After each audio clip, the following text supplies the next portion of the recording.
South India shopping మాల్లో blockbuster ఆషాఢం number 1 kilo sale.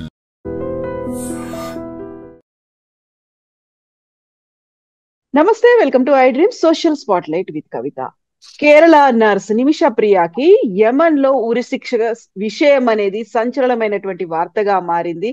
ఇప్పటికైతే వాయిదా వేస్తున్నట్టుగా యమన్ ప్రభుత్వం అనౌన్స్ చేసింది.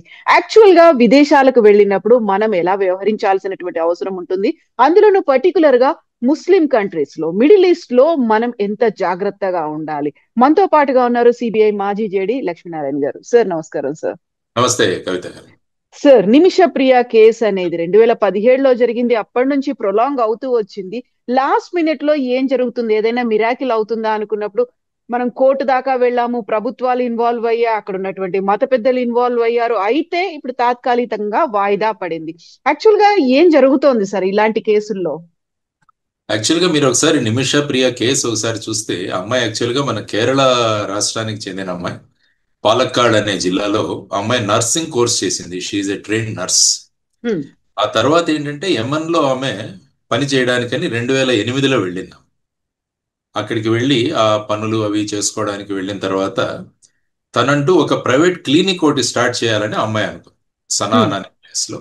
కానీ అక్కడ రూల్స్ ఎలాగంటే, అక్కడ మనం బయట నుంచి వెళ్ళిన వాళ్ళు ఈ విధంగా చేయలేరు.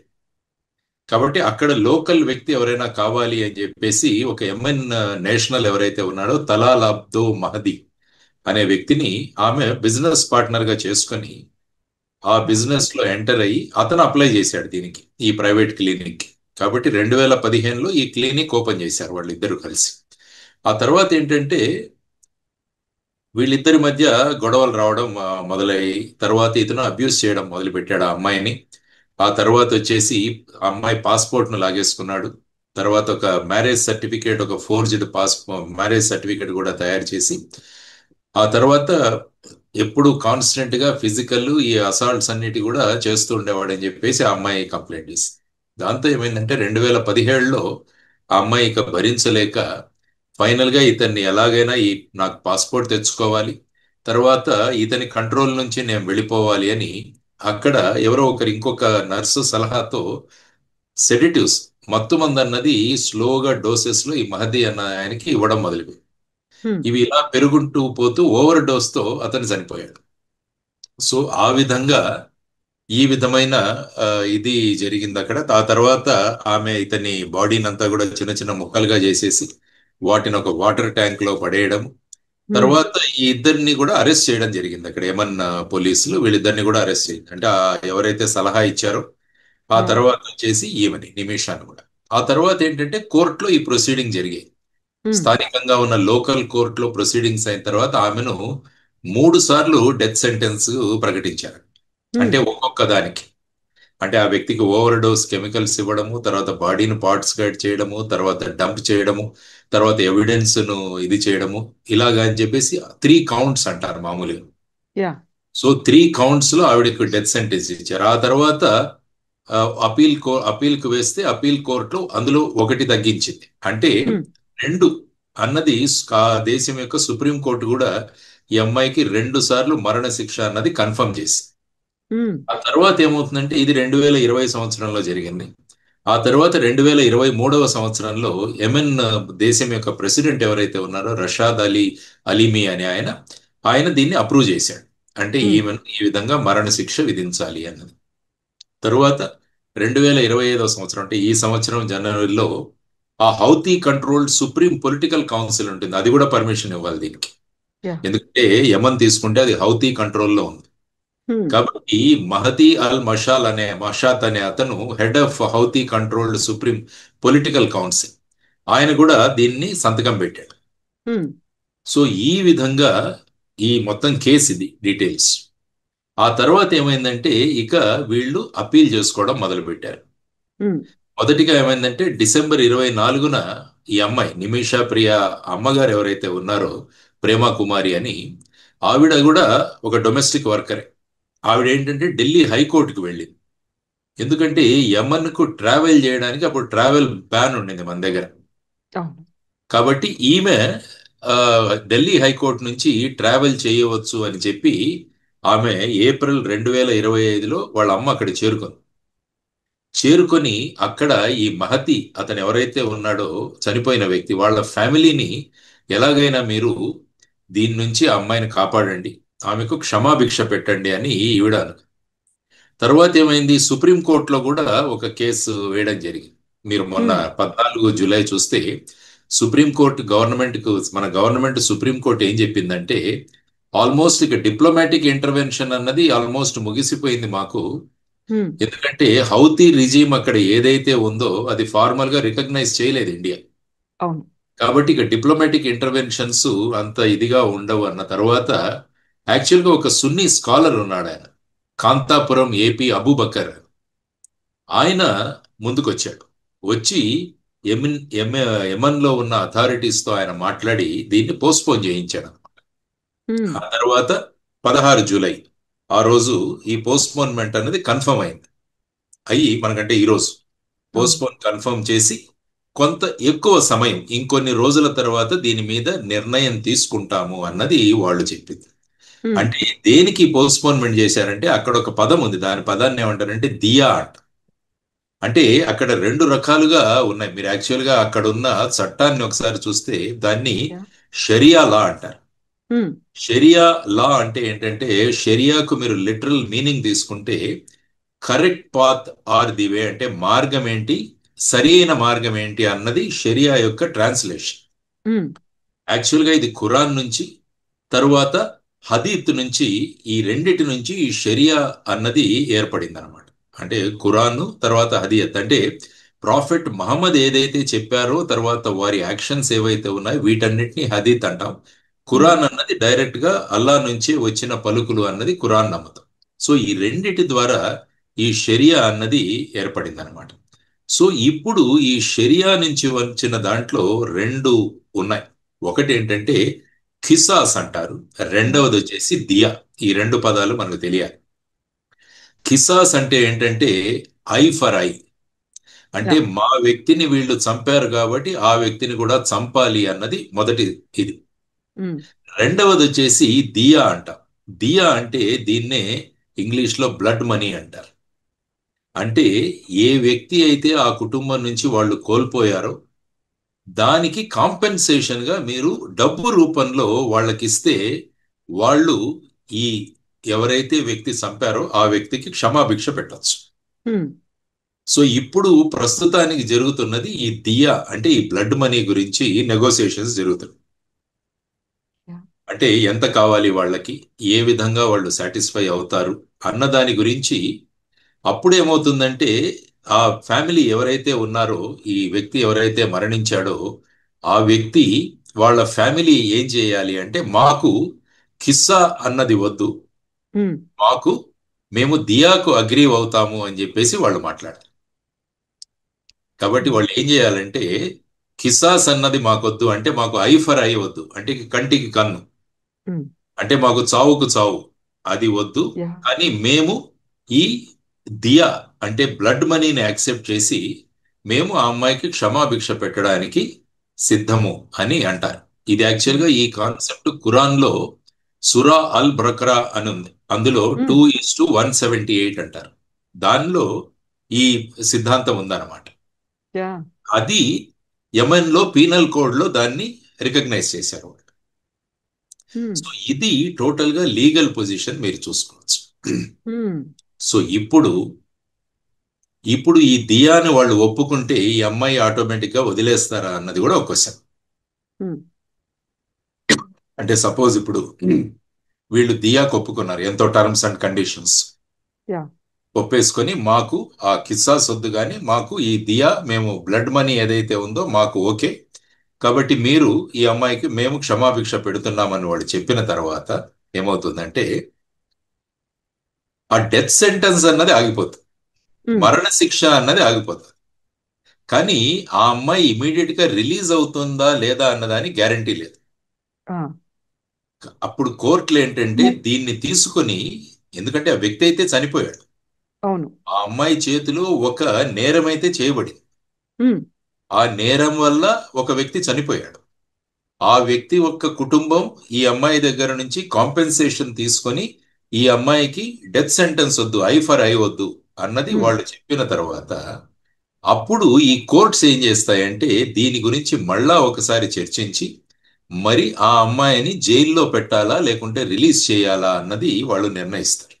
ఉమ్, కాబట్టి ఇది మళ్ళా కోర్ట్స్ మీద ఆధారపడి ఉంటుంది. అంటే మరణ శిక్ష అన్నది వాళ్ళు ఆపగలరు ఆ ఆ, కుటుంబం. కానీ ఆ అమ్మాయికి జైలు శిక్ష అన్నది ఆపే అధికారం వాళ్లకు లేదు. ఉమ్, ఉమ్, ఆ జైలు శిక్ష అన్నది నిర్ణయించేది అక్కడున్న స్థానిక కోర్టు. ఇప్పుడు యాక్చువల్గా మీరు ఒకసారి సౌదీ అరేబియాలో ఒక కేసు జరిగింది ఇంతకుముందు. అతని సార్. పేరు అబ్దుల్ రహీం అని, అతను కూడా కేరళ అతనే. ఉమ్, అతను కూడా ఈ విధంగా మరణశిక్ష విధించబడింది. అతను బ్లడ్ మనీ పే చేసి ఆయన మరణశిక్ష నుంచి తప్పించుకున్నాడు, కానీ ఐ థింక్ సుమారుగా 20 సంవత్సరాల శిక్ష పడింది అతనికి, జైలు ఉమ్, శిక్ష. యావజ్జీవ కారాగారం. అలాగా ఇప్పుడంటే ఉమ్, ప్రస్తుతం ఇంతకుముందు ఎలా ఉండేదంటే యావజ్జీవ కారాగారం అంటే 14 సంవత్సరాలు ఉండేది.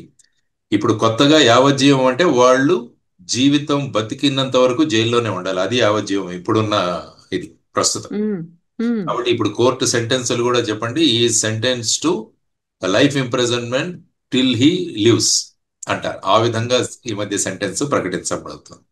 ఆ, కాబట్టి ఇప్పుడు ఈ అమౌంట్ ఎంత అన్న దాని గురించి కూడా చర్చలు జరుగుతాయి వాళ్ళ మధ్య.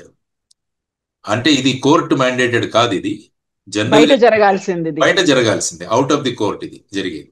అంటే ఆ వ్యక్తి యొక్క సోషల్ స్టేటస్ ఏంటి, ఆ ఉమ్, వ్యక్తి జీవించి ఉంటే ఎంత అమౌంట్ సంపాదించేవాడు, అంటే అతని ఆదాయం ఎంత ఉండేది. ఉమ్, తర్వాత ఆ దేశంలో ఉన్న కస్టమరీ నామ్స్ ఏవైతే ఉంటాయో, పద్ధతులు ఏవైతే ఉంటాయో, ఈ విధంగా నిర్ణయిస్తారన్నమాట. ఉమ్, ఇమీషా వాళ్ళు యాక్చువల్గా ఏంటంటే ఒక $1 మిలియన్ వాళ్ళు ఇవ్వడానికి సిద్ధమవుతున్నారని చెప్పేసి క్రౌడ్ ఫండింగ్ ద్వారా అని ఒక మనం వార్తలు వింటున్నాం. ఉమ్, ఒక $1 మిలియన్. సో ఆ విధంగా ఇవ్వడానికి క్రౌడ్ ఫండింగ్ ద్వారా ఈ ఫ్యామిలీకి నిమిషా యొక్క కుటుంబం సిద్ధమవుతుందని చెప్పేసి వాళ్ళు అన్నారు. బట్ వాళ్ళు ఇప్పటికైతే యాక్సెప్ట్ చేయలేదు. కానీ వాళ్ళ ఉమ్, మధ్య చర్చలు జరుగుతుండడం, తర్వాత ఈ అబూబకర్ అన్న ఆయన ముందుకు రావడం, ఆయన యొక్క మధ్యస్థిత్వం వల్ల ఇది పోస్ట్పోన్ అయింది ప్రస్తుతానికి. సపోజ్ ఈ చర్చల తరువాత వాళ్ళు మాకు దియా యాక్సెప్టబుల్ కాదు అంటే మళ్ళా ఖిసాస్ అమల్లోకి వస్తుంది, అంటే ఐ ఫర్ ఐ, ఉమ్, అంటే ఉమ్. అమ్మాయికి మళ్ళా మరణశిక్ష. కాబట్టి ఇప్పుడు రాబోయే కాలంలో ఈ రెండు కుటుంబాల మధ్య ఎలాంటి చర్చలు జరుగుతాయి, ఆ తరువాత వాళ్ళు ఏ విధమైన నిర్ణయాలు తీసుకుంటారు అన్న దాని గురించి ఆలోచించాల్సిన అంశం. సార్, ఇప్పుడు కిసాస్ దియా అనేవి కేవలం మనం అనుకుంటున్నట్టుగా ఇస్లామిక్ కంట్రీస్ లోనే ఉన్నాయా, మిడిల్ ఈస్ట్ లోనే ఉన్నాయా, మిగతా దేశాల్లో కూడా ఇలాంటి క్షమాభిక్ష అవుట్ సైడ్ కోర్టు చర్చించుకోవచ్చు, ఉంది. కంపెన్సేషన్ ఇవ్వచ్చు అనేది? షరియా షరియా ఎక్కడైతే అమలవుతుందో ఆ సుమారుగా 50 దేశాలు ఉన్నాయి ఇలా. హ్మ్. 50 దేశాలలో ఈ షరియా అన్నది అమల్లో ఉంటుంది. అంటే షరియా అన్నది నేను ఇంతకుముందు చెప్పినట్టు ఖురాన్ నుంచి మరియు హదీత్ నుంచి తీసుకొని వాళ్ళ పీనల్ కోడ్ నిర్ణయిస్తుంది అనమాట. హ్మ్. అంటే దానికి మూలం ఇవి, షరియా మూలం. ఆ మూలం నుంచి వీళ్ళు పీనల్ కోడ్ నిర్ణయిస్తారు. ఆ పీనల్ కోడ్ లో ఈ విషయాలన్నీ కూడా పొందుపరుస్తారు అనమాట. అంటే కిసాస్, దియా ఇవన్నీ కూడా అందులో పొందుపరచడం జరుగుతుంది. ఆ రకంగా ఈ విధమైన కాంపెన్సేషన్స్ జరుగుతుంటాయి అన్నమాట.